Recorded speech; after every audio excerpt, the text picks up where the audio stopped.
If you ask 9 out of 10 people in the UK about the Congo, they probably couldn't even tell you where it was. Running 12 marathons in 12 months was a catalyst to get people interested and aware about the conflict in the DRC and the impact it has on people's lives out there.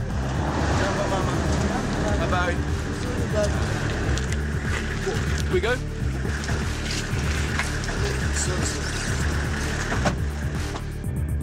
Normally before a race you're quite nervous and your body's uptight because you're worried about whether you'll run fast enough or you'll even finish it. The run in the Congo was much more stressful than that. It's been something I've been working towards for about 8 months, and I really wanted to make the people who had supported me proud, but most importantly do justice to the people of the DRC who continue to suffer.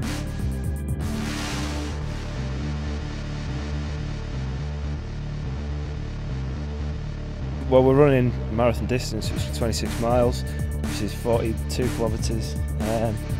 To be honest with you, we've never been to the places where we're going before, so we don't really know what it's going to be like, but fingers crossed it'll go okay.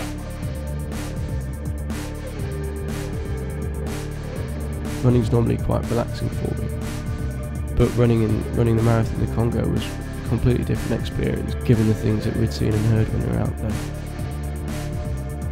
A few hundred miles north from where we were when we were out running, about 300 women in a particular region were raped, women, children and boys as well. This happened maybe 2 or 3 miles away from a UN garrison, and they weren't protected. And I just think that's absolutely abhorrent that you have a peacekeeping force there, but it doesn't actually protect any of the civilians. The conflict, the rape, the assaults, the abuse is going to drip through society.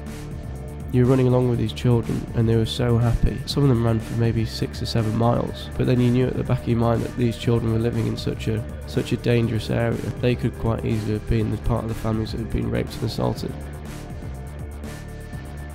When we sort of ran off and they decided to run home, you didn't really know where they were running home to and how secure and how safe they were. Unless we'd sort of take a bit more interest and sort of give it a bit of a go in terms of getting more people aware and be more interested, then unfortunately their children are going to be in a similar condition. It goes to show how uninterested some of the major newspapers are, is that when I approached one of them to tell them about the run we're doing in the Congo, that I was told while it was a worthy venture, it wasn't an interesting story unless we got into trouble. I think enough blood's been spilled for them to hope that 2 English guys who get caught up in some trouble is a news story, not the fact that 6 million people have died in the Congo and women and children continue to be abused. I just think that's absolutely ridiculous.